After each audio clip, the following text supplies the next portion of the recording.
had a chat with, this is pretty cool actually. I talked with Brian Cuban. Brian's the brother of Dallas Mavericks owner and former tech startup billionaire Mark Cuban. And I came across Brian's work, he came across my work, and we chatted for a while and we decided to do a podcast. He's an interesting guy, a lovely guy, and well, I'll get to my discussion with him about addiction and the roles of addiction in his life and his conceptualization of addiction. What interested me was that he's telling me his story, and in some ways similar to my own, except that I feel something's holding him back from actualizing some of the things that he purports to believe. And this is not me knocking him at all. I think he's a wonderful person. And I couldn't help but wonder, we've talked about cultural values and upbringing, and the Cuban brothers, there are three of them. It's Mark, Brian, and I don't remember the last one's name, but they come from an Eastern European family. His grandparents moved here from Russia. And Brian was so a middle child, which he makes a point about. that's right. European Jews, which is, that there's a Jewish ethos. Right. Jews in And so general are not recovery kind of leader kind of people. Right. And so we've had, you and I have had discussions about cultural values, and we've even honed in on Eastern European values at times, finding them, well, I think you summed it up right there. And then I couldn't help but think, well, they're from the same family, Mark and Brian, and they seem to have gone two very different directions. And I don't mean to say necessarily that one is better than another, but well, we'll get down to it. When I talked to Brian, he describes himself. He's hesitant to be boosterish about himself and his own skills. He described his past as full of neuroses. He's obsessive compulsive. He says that he's had a lot of trauma, and he still talks about trauma. Defines trauma as, well, they're adverse childhood experiences, but I use my trauma to teach other people. I don't let traumas drag me all the way down a rabbit hole, but he kind of still thinks about them all the time and has to work through them, even though he's 60 years old. I just want to bring up something at the trauma point. I heard your interview with him. His trauma was sort of like normal child. His father didn't abuse. I think he says he was close to his father. He wasn't an abused child. So his trauma seems to have resulted more from general life experiences. Yeah. He wasn't sexually abused or beaten or anything like that I recall. He had eating disorders. He had self-image troubles through and through. And a lot of it turned into something like body dysmorphia. So he was constantly working out. He was taking steroids and running marathons and starving himself for a while, or eating and purging. And there were times that he was very thin, very fit looking, jacked looking, but he never saw himself he just could never see himself as a fully actualized version of himself. When he talked about his traumas, like you said, like when he was a child, he was picked on a lot, and he seems to have a tendency to really retain those memories, and not so much a tendency to think of himself in terms of the successes in his life or his skills. And what's interesting to me is that Brian went to Penn State University, and then he got his law degree at the University of, I think it was the University of Pennsylvania, or maybe, no, it wasn't the University of Pennsylvania, it was Pitt. Excuse me. And he went on to become a lawyer, and he didn't really fancy himself a lawyer so much, even though he got the degree. He thought of himself more as like an empath, a guy that liked to help other people, but he just never went that route. And I mean, even into his adulthood, he personified or wanted to take on the allure of his brother's lifestyle. I'll get into his brother, but people know him better. So let me talk a little more about Brian. He never saw himself in terms of his own successes, his own skills, his own positive traits that he had that he could possibly build on. He was always thinking of himself in terms of what he's like in relation to his brother. Um, you mentioned the family dynamics, and Brian said to me that his mother was gruff. He kind of doesn't blame her. He says it's kind of the lineage. Like, grandparents were working class folks. They worked very hard. They didn't have time for fluff, and neither did his mother. Like, she didn't pussyfoot around, and that sort of was wasn't a match with his personality. Mark was more of a driven person who could jibe with that. So, all in all, it was an interesting interview. I'm going to get back to Brian. I want to talk a little bit about his brother Mark. But what I got from the end of my conversation with Brian is that he was addicted. He did drugs and alcohol, and had bad relationships with women, people. Was bouts of depression, and he still sees himself. He sees himself now as someone who's successful and who's moving beyond all that. But he thinks that he has to hold on to all of those memories, all of the things that beset him in his life. And there's a sense in his explanation that he's not supposed to let go of that stuff. He's supposed to remember it all the time, and not even just remember it as a way of like working past it or becoming a better person. He's supposed to remember it like he needs to Be in he touch needs to with remind it. he needs to remind himself that that's the kind of person that he is, a broken kind of a guy. And so I ended the conversation totally unsatisfied, not because I didn't think he was a good guy or because I didn't understand his perspective, but because I was thinking, if I were his therapist or someone working with him, I might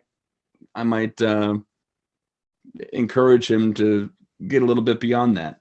So I just want to say he and Mark obviously grew up in the same household. So whatever were the family dynamics and traumas, Mark would have also had those same experiences, but different disposition. So here's a little biography of Mark Cuban, quotes from a biography from CNBC of Mark Cuban. He said, quote, "I grew up in a working class family, and my father installed upholstery in cars. Mom worked in a rotation of odd jobs. People thought I might go work at a mill. My mom wanted me to learn how to lay carpet because nobody was concerned about my future. Nobody had high hopes for me, but I was a hustler." You can imagine Brian hearing those things from his parents. I'm talking about Mark Cuban now, but you can imagine Brian hearing those things from his parents and seeing that as a real shot, like really putting him down. And then he had to take on that identity. Mark has a totally different disposition. He didn't care if people didn't have high hopes for him. He sort of had a purpose and a skill that he wanted to follow, and he's his own guy. Disagreeable with people who are going to tell him, "Well, you'll never succeed." Disagreeable enough to say, "Well, screw you," but respectful enough and understanding enough that he needed to work with people, that he was interested in how he could relate himself to others and build himself up. So Brian holds on to his traumas. He's in the helping profession. He fancies himself an educator or, some like a motivational speaker, but he educates and helps through the lens of, I've been broken, put myself back together, and I'm holding on to the pieces for dear life, and I will be forever. Mark, on the other side of that coin, he has a different style of teaching and mentoring and a different self-perception than Brian does. One more quote from Mark. He said, "I love entrepreneurship. That's what makes this country grow. And if I can help companies grow, I'm creating jobs. I'm setting foundations for future generations. It sends a message that the American dream is alive and well." Already, there's a sense that Brian is doing something for himself and for others, but in a way that he feels like he's barely holding on to, if that makes sense. And that Mark has already set, and from a young age, has already set his sights on entrepreneurship and sees himself in the greater scheme of culture and the world and how he's having an impact on other people. And it's just like a snowball that's been growing. I don't know. I've been talking for a while, so if you want to comment on anything so far, go for Well, it. you're really right on to some important differences. I guess I would emphasize several different points. In what you said. We can't judge what that household's impact was on those two guys. Right. So, Mark said, hell with this, I'll become a billionaire.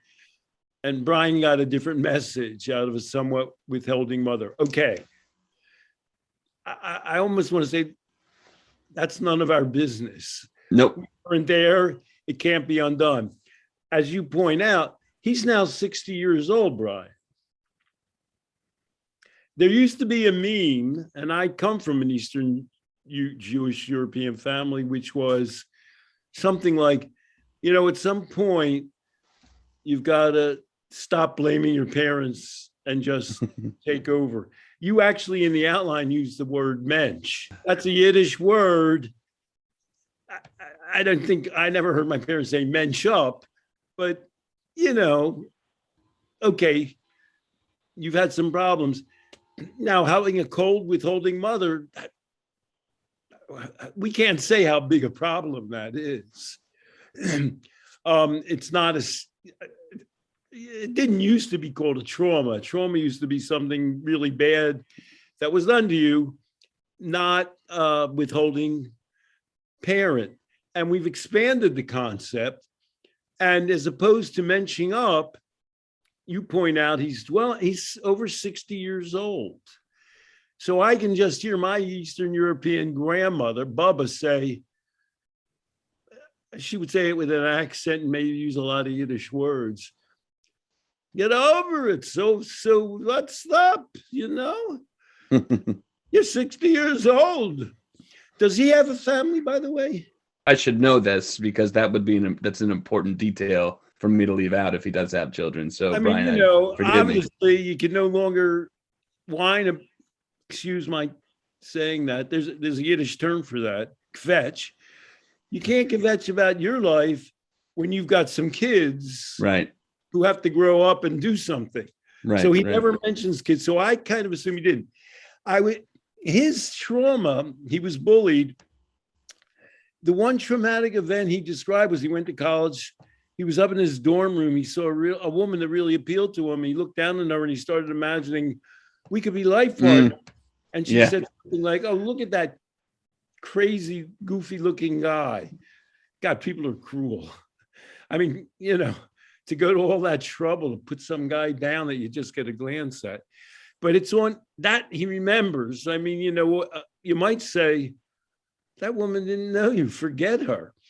And then you point out his list of accomplishments. Getting a law degree can be kind of tricky. You know what I mean? John F. Kennedy Jr. failed the New York bar 5 times and he passed it eventually, but people don't think of him as being traumatized. And then Brian started running marathons.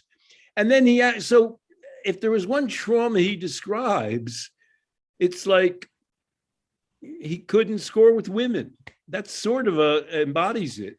I totally agree. I don't want to make too many qualifiers because I think you did it justice when you said in some part what happened with his mother or his family or his reactions to it. None of our business. How meaningful they were to him or not, that's for him to say and not for me to guess or tell him that no, it's not. The reason I bring up his family, of course, is because his idea, I think, of trauma is that he was part of a family dynamic that he just couldn't quite imagine how he fit into.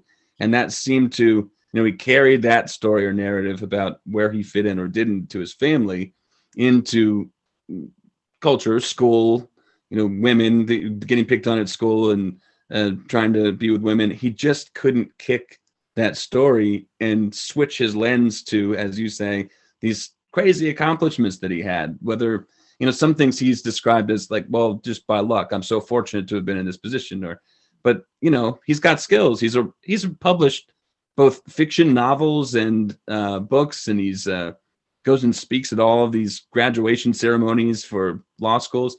The guy's smart, and obviously there are things that are attractive about him, just to women, first of all, but to attractive about him just as a person in life. So you posted an interview with a guy who was appearing on a podcast where they're not, AA didn't work for them. And he went to LPP, and the specific thing he pointed out was when he went to AA, he reviewed all of his flaws. You do that a lot. Right. And he said, is that really going to get me to where I need to go? I mean, I do have some abilities and some skills, and I needed to really turn my attention to focus on that. And the whole trauma movement, which Brian embraces, is about the reverse, so much so it's almost perverse the degree to which he unidentifies his success. He actually talked about being successful with women. And for want of a better term, he blamed it on his brother, which I don't get. I mean, his brother became super duper famous. Do women really date you because your brother's like a billionaire? I mean, maybe they expect they'll inherit $1 billion too or something. Yeah. I'm sure it opens up some sort of a door, and it's for the wrong reasons, but that's what he claims. But I don't know, maybe they figured he was okay by then. He'd been running marathons. He had lost some weight. He had a law degree. Some women would say, not a bad guy to know. When I got a law degree, writes books. Right. And at this point, he's off of drugs. He's in recovery from drugs and alcohol and body dysmorphia, that whole eating disorder thing. I mean, he's a cornucopia of recovery at the age of 60. And I could tell from what you've just said and from your interaction with him in your own low-key way, you were a little bit impatient. We're not religious people, but did God really make a person to live a whole life falling away from life, to identify all the things that have been bad for them, and to not embrace who they are and to go forward? I think you and I have I know it's a philosophical difference. You could call it a religious difference, but it works out. The Life Process program, as described by that guy on that podcast. Do you know the name of the podcast? What the name of that podcast is? That guy.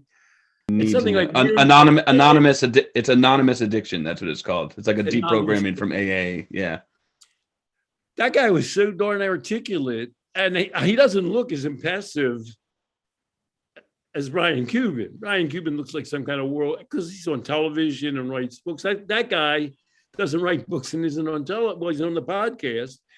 And yet he sort of has a more self-embracing worldview than Brian Cuban, who, is sort of famous on his own right, not counting his brother. You mentioned that I was in my own way, in my own subtle way, and it may be endearing way, I guess. I was frustrated, and I was frustrated because we talked for an hour and a half. I cut some of it down, but frustrated in the sense that I wanted to hug the guy and say, "Come on, man," because that kind of segues into the next part. But he did describe, as you just mentioned, he was getting women thanks to my brother. Well, my brother owned the Mavericks now. By the way, Mark Cuban, when everyone told him he shouldn't be doing the dumb things he was doing when he was a kid, he's slinging newspapers to different boroughs, and he was trading baseball cards, and he was always making money, and he just never stopped. And he invented this tech company and then sold it for $5 billion or something to Yahoo, and then used a lot of the money to buy the Dallas Mavericks, who never won games. And now they won a championship in 2011, and they haven't had a losing season since he bought them. Okay, now he's back to riding his brother's coattails. He kind of thinks to himself, Brian, that I'm going to give this life thing a shot. I'll do the lawyer thing. And this isn't working out. I'm nothing. I'm going to go and, maybe I can get a little bit of cred for my brother being Mark Cuban. And he really does. He blames some sense of success with women, with relationships on being Mark Cuban's brother. And, his brother was giving him tickets, courtside tickets and mid-court, which I don't know how much those cost, and then Brian was selling him for cocaine and then doing cocaine. And he just got himself in this whole loop that was all based on his brother. And I think one of the most positive things that I heard Brian Cuban say to me in that interview was that he always reminds himself now that he's not his brother. It's important to him and it's important to Mark when one of them is asked a question about the other that, well, I don't know, I'm not my brother. And I think that is now he doesn't sell the tickets to buy cocaine. Right. Presumably he takes a woman there and she says, wow, this is impressive. Maybe they fly there, Well, it's that. I think he's married now. But you think he is married? Okay. Yeah. And doesn't talk about his marriage at all, though. A woman decided that she wanted to be married to him. Not bad. Yeah, I mean, come on. And I like the idea that he's recognized that he needs to have a self-image, a self-conception. And I think he understands that. I sense that he's worried to get himself away from relying on something other than himself, which is why I wanted to bring this to LPP. First of all, we're talking about a family, an Eastern European family, a working class family coming to America, and some of the siblings working hard and having their own version of success. And then Brian he has all these addiction issues. But why I was salient to LPP is because I think that the one thing that Brian could work on and is very well equipped to just do is to own himself and have self-agency, be proud of things that he's done and be proud of things that he can and will accomplish. So, as you said, I wanted to switch this over a little bit. Are you in recovery?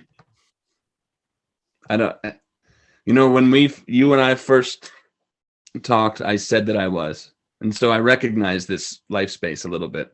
I said to you, I'm in long-term recovery because that's just what people say. But even though I was saying it because that's what people say, there comes baggage attached to that. So now the answer is I don't even know. That doesn't make sense to me. So no. I remember one of the stories, in your fabled past, you were appointed to your county's, whatever the hell it's called, opioid board. And they brought you on board because you were an educator and a developmental specialist. And they figured, well, we need somebody. Look, you're well liked and well connected. We need somebody who's connected to kids. And then somewhere along the line, you mentioned you used to have a heroin monkey. And they go, wow, 2 for 1. You know what? Yeah, right. Right. This guy knows. And probably nobody else on the board. I don't know. Maybe there was some recovering guy. But you didn't, it's not on your resume. Right, right. I You don't put used to use heroin on my resume. Yeah, right. You were picked because you were somebody who was well respected in the community for his work with children, and you have a feeling and knowledge in the developmental area. I don't know. Isn't that a gift from God? I mean, could you ever dream of, oh, I'm in recovery, when you got on that board and people are just saying, well, what do you think about these kids' issues and where are kids going? And they're just asking you for your knowledge base,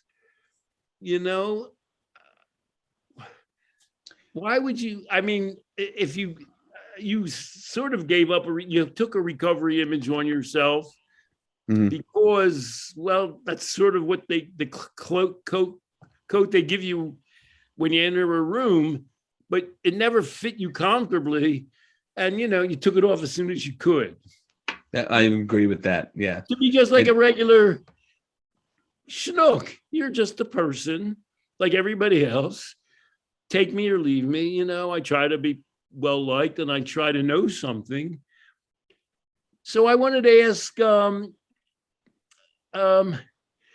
wanted if you let me jump right now, is Maia Szalavitz in recovery? Oh, don't jump too far yet, but because I have a few questions for you. Okay, Maya, I think sorry.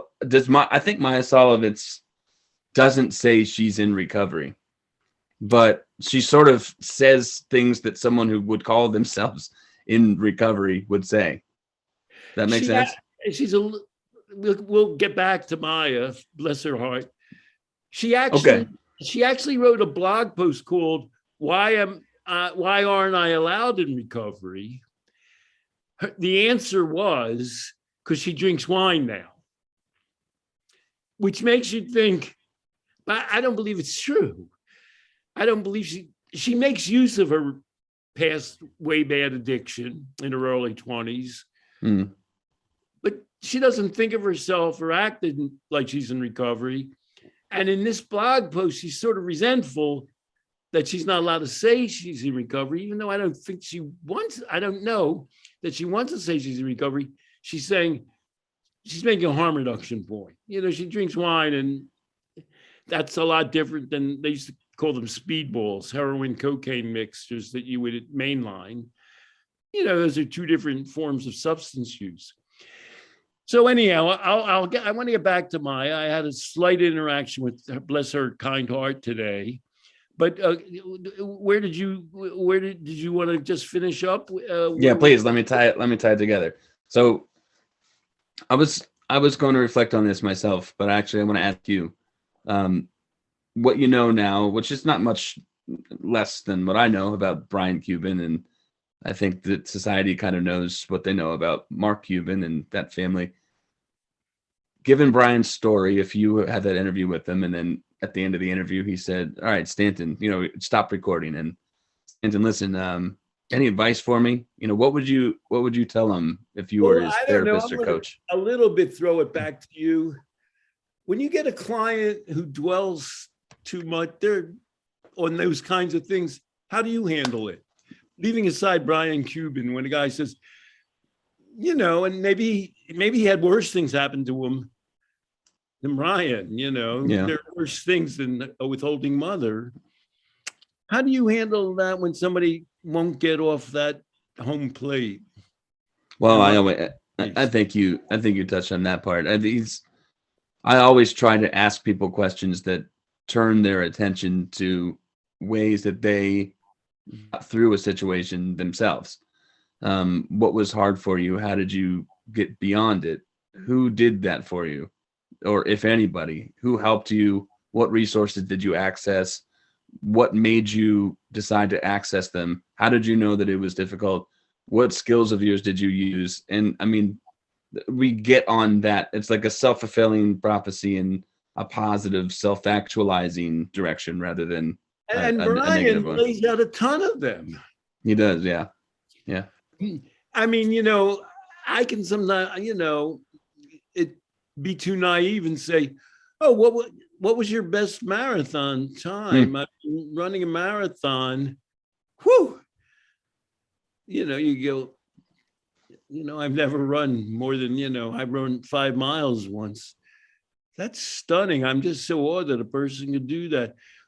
What was it like? And he tends to give a negative description. I did it to escape from the pain and all, but that it beats cocaine and heroin or whatever to, run in a marathon and improve your body. I'd say, well, he says he has body dysmorphia and he still sees himself as fat. I'd say, well, tell me a little bit about how your physical conditioning has improved. Does your doctor now say, well, you're low risk for heart disease? I mean, you have good cholesterol, because it's just a matter of which data you access and all. Right. And switching to you, there is an imponderable here. You had an urge to do that. They sort of, Recoveryville was a hard trip for you to get into. So when when you got into um, beyond Recoveryville, that's where you felt the most comfortable. Um, Yeah. Yeah. That's very freeing. I mean, people in AA, of course, all the time share their Recoveryville stories. I'm not recommending that you do this, but you can tell your story. I used to kind of be in recovery, but now I have a family. I don't want to spend all my time telling my daughter, she's the daughter of a recovery person. I mean, you have a wife who doesn't, for whatever, she doesn't view you as a recovery person. And that's probably because, well, that's not how you interacted with her. I mean, she's in the business somewhat. I mean, when somebody's in recovery, well, that's all Brian talks about. So, you could just be brutally honest and say, it's funny, Brian, I took a slightly different route than you. Maybe I can just describe, I didn't have some of your advantage. Well, I didn't have an unprivileged life. I went to school and my parents supported me. So I didn't have all the advantages you have. I didn't go to law school. And, but still, I wanted to leave that less good part of me, the addicted part of me, behind and enter this brave new world. Yeah, and then you might actually throw it on him and say, I don't know, what do you think the difference is between me and you? I mean, maybe he'll say something psychological, like when your mother's not supportive, that takes a lot of the air out of your balloon. I don't know what he'd say. Whatever he said, though, you could run with it. I mean, you just run him through the direction of channeling himself, the things that he's accomplished, the things that he is capable of, and dreams about. His brother didn't go in the direction. He can separate himself from his brother because his brother was like a superhero or superstar. You were a little slower starter than his brother. You could say, well, I've been some of the places you've been. I make a joke. I'm not Mark Cuban. I'm not going to own any kind of baseball team. I do go to baseball games with my wife, these minor league games. But so I'm not your brother, but I'm not a recovery guy either. There's sort of something in between. Well, that's an interesting point. Yeah. Right. So you don't have to be well, Brian's favorite mantra is I'm not my brother. We have something in common. I'm not your brother either.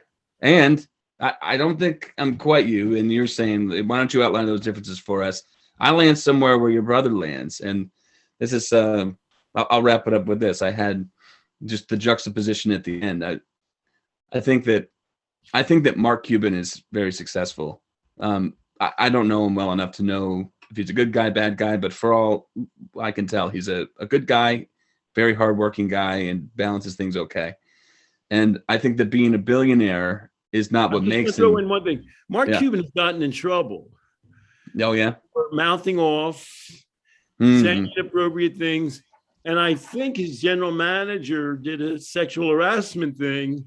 So he was teetering on the edge. They could have said, well, they've taken away, nobody gets through life unscathed. Yeah. Right. So, okay, there you go. I'm glad that we were able to to disclose some things there. But I'm thinking through Brian's lens, and so he thinks of his brother at least as very successful. And I would have to agree that you can't say that he's not you can't say that Mark Cuban's like an addicted guy or likely to become addicted to something. Maybe he works too hard or something like that. But that's not his problem. And it's certainly not just that he's a billionaire or famous that makes him successful. And perhaps that's what that gets him in trouble. Who knows? But he's successful in the sense that he has and always seems to have had a purpose and idea about what he wants his life to be. He's able to pick himself up when things aren't going well, or people are against him, or there doesn't seem to be no one else could seem to understand what he wanted to do with his life or why, but he just did it anyway. And along the way, he's said that he used to work better just alone because he wasn't easy to work with, but realized over time, well, you have to work with people. I think he's incorporated that into family values with, his wife, and um, just he's not going to get addicted. It would just get in the way of what his purpose is. That's Mark Cuban. Brian has established something very similar at this point of his life. He just struggles with the self-confidence. Doesn't have that. He's not a machine of self-confidence the way that Mark is. And it's not because he's not as good as Mark is. It's because he interrupts his own patterns of success sometimes because he wonders if he's really supposed to be doing this thing or no, whether he's good enough. And he's part of that problem is that he thinks of himself as a constantly recovering version of a broken person. He's got a good relationship, speaking deals, book deals. He's got a passion for helping other people. And you said that I put this in the notes, and I did. I think at 60 years old, it's time to call himself a mensch. And what we're saying is, this is the life process. What is the enterprise of the life process program? We could put it in one term. It's not to saddle you with a self-concept of being an addict or any other disease bearer or being in recovery from those things. It's not to define yourself negatively.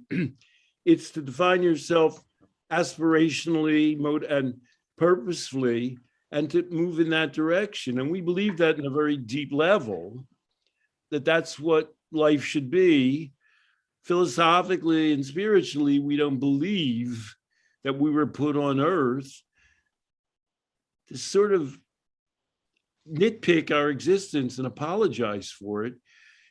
Our job is to try and do the best we can going forward, which is he's doing in a large degree, but he can't switch off that recovery button. Yeah. So if you were interviewing him for a podcast, you might say, I should tell you, you would play that video that we saw. What was it called? Alcoholics Recovery. Recovery. What was it called? That podcast, Recovery Anonymous. Yeah, I have to think. Yeah. So you might ask him to watch that and to discuss how that guy is different, or say, I just need to be frank with you, how we approach things in life process program, what our philosophy is, and maybe tell him that's a pretty natural fit for me because that's where I'm coming from. And then, he could make a choice. He could say, oh, I prefer to think of myself as being in recovery. Yeah.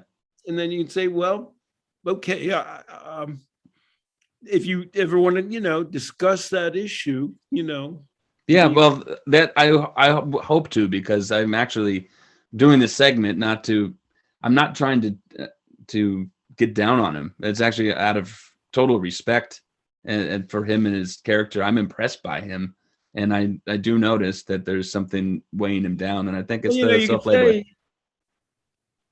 Does your wife admire you? Mm. You say he's married and he may have a good marriage. Do you and your wife differ in their view of you? Does your wife give a more inflated view of you than you have? Mm. Are you sort of, in a way, you feel your wife should see you in a less good light? I mean, I would try and explore we're getting into the very coarse way that you see yourself and relate to the world. And intimate relationships are an important topic that he kept bringing up. I'd open that can of worms. So I snuck in Maia Szalavitz, and we, debated, discussed, does Maia Szalavitz think she's in recovery? And I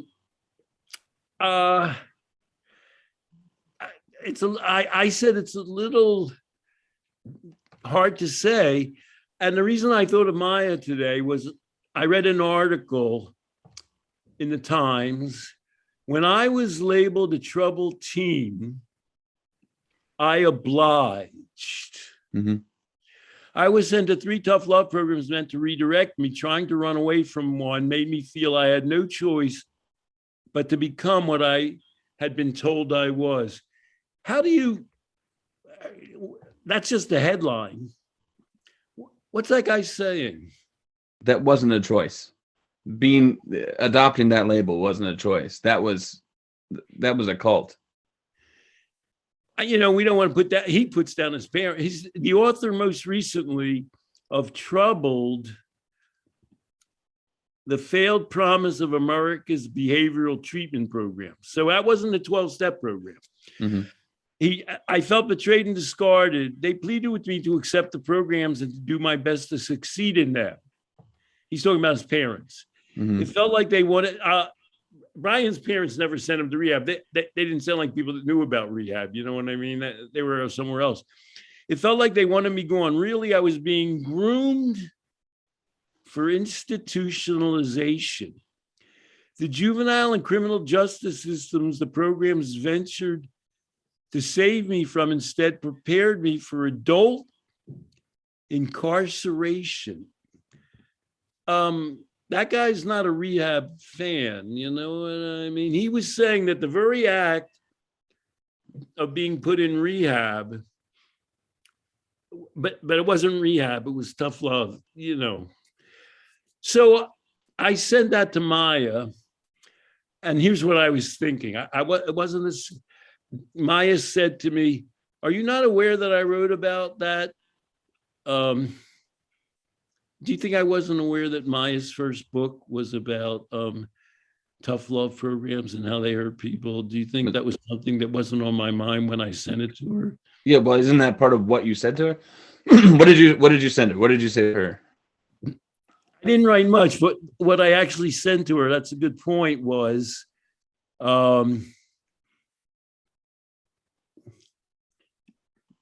she wrote, I literally wrote the first book on the horrors and lack of evidence favoring these programs. I wrote, Maia, is there any contradiction between your feeling you benefited from your Hazelton-style program and your distaste for tough love abusive programs? Yeah. So obviously, since of course I knew her book was called Help and Course. And I was attracted to Maia because she was describing the negative consequences of treatment programs. But she was, but those programs, they would bury kids. I mean, they're insane, absolutely insane. Yeah. I mean, like, you should have trauma. If you have trauma, it happened in your life, you shouldn't go to therapy and get trauma. Right. But this guy's saying something one step beyond that. He's saying the whole idea of being turned over as being deficient to a program of any sort, he doesn't say he was abused in those programs in particular, is a way of casting you in a kind of a negative place. So, again, we can't judge whether a human being needs to have that happen to them. We're not, Maia was 80 pounds and was going to die.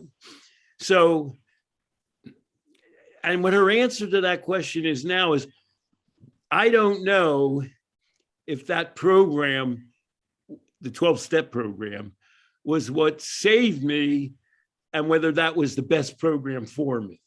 So that is a sort of a non-recovery answer. It's sort of like I needed some help and some distance. Mm-hmm. And she went there and she became a true believer. And then she's not obviously a totally true believer now. But I think, so, if I interviewed Maia, which I don't think is going to happen, I believe Maia defines herself now as somebody who was, I think, born with a biological problem leading to depression and anxiety. And that disorder had to be treated.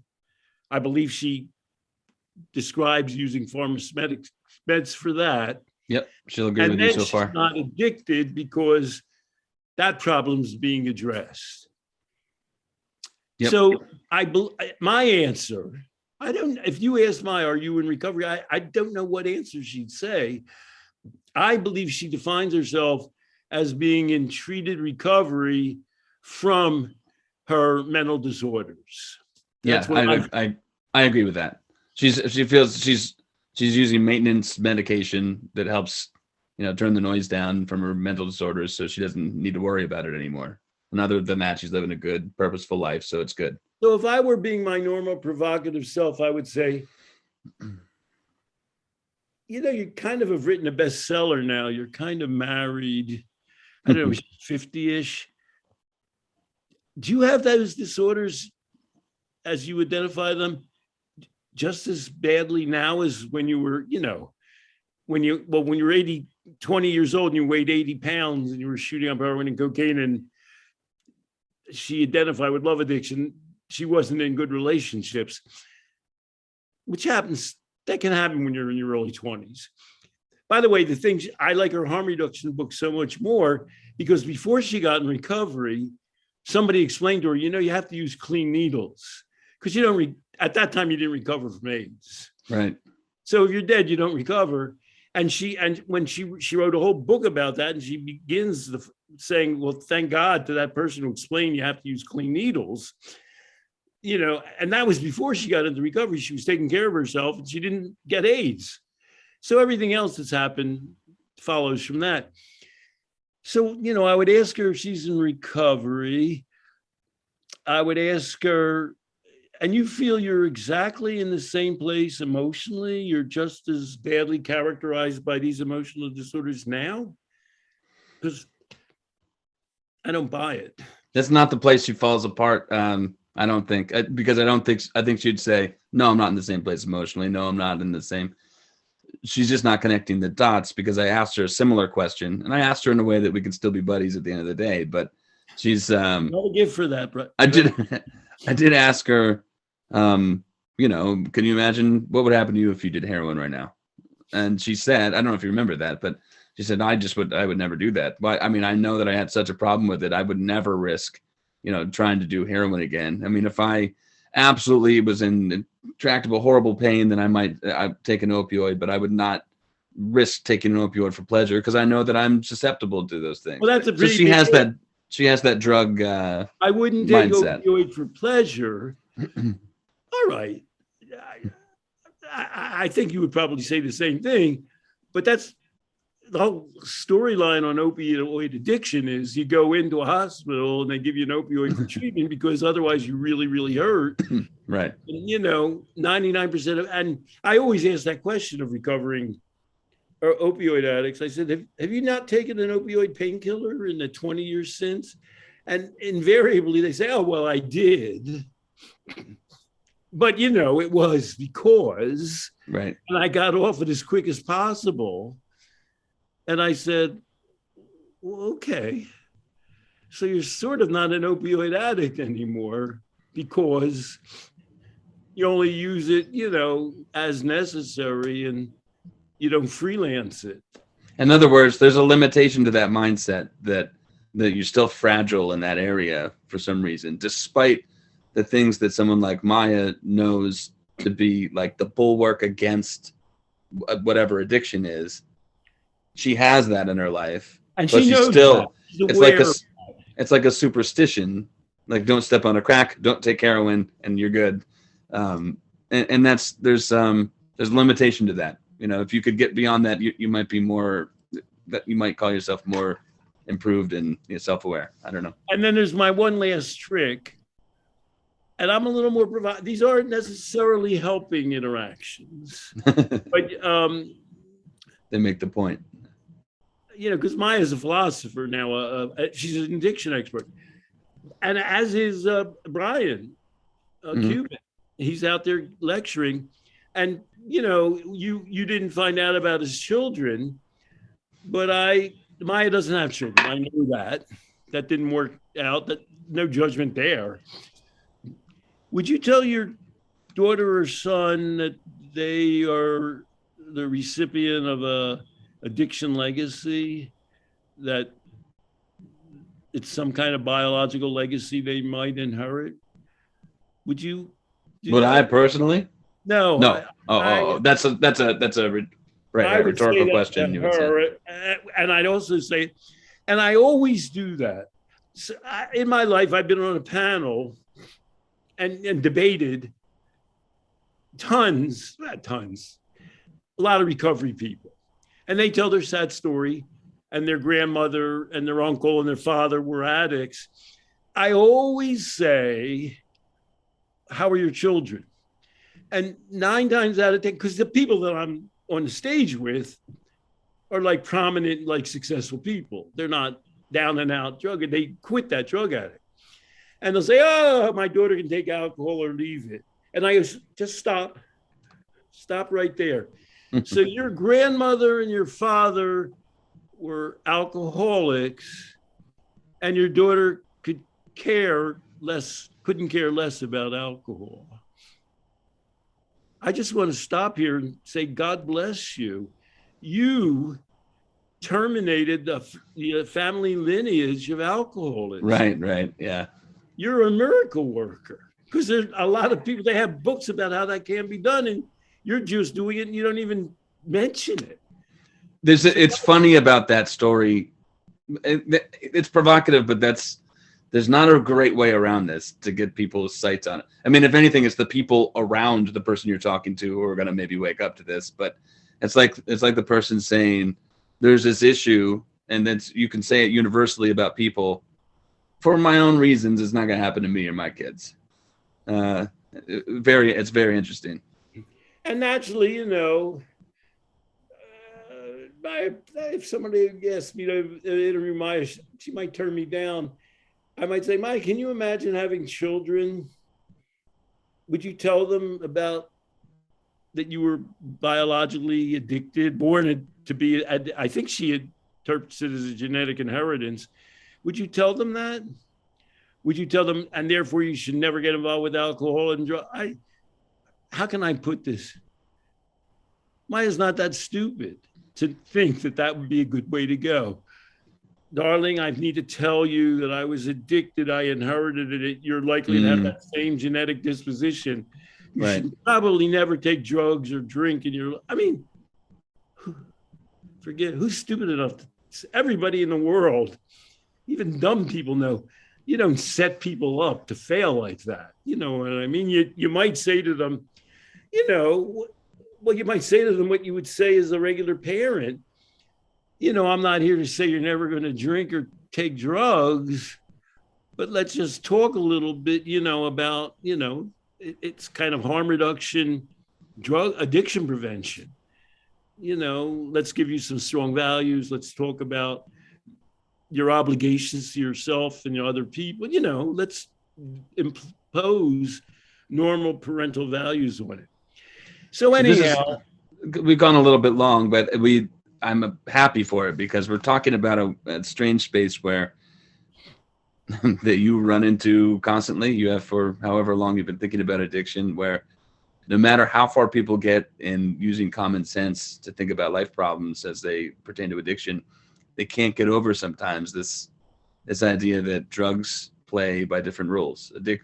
Whatever addiction is, whatever recovery is a different universe, that there are weird, superstitious stories that need to be attached to it that you need to believe, even though it makes no logical sense. Further, they're applying that, and this is the worst thing in the world. We can end with this. To me, yeah, they're applying that superstition to themselves. That is the worst part. Yeah, I know I'm not that 20-year-old, 80-year-old speedball nut. I know that. But I'm still suspicious that maybe I'm really like that, which is what Brian Cuban is.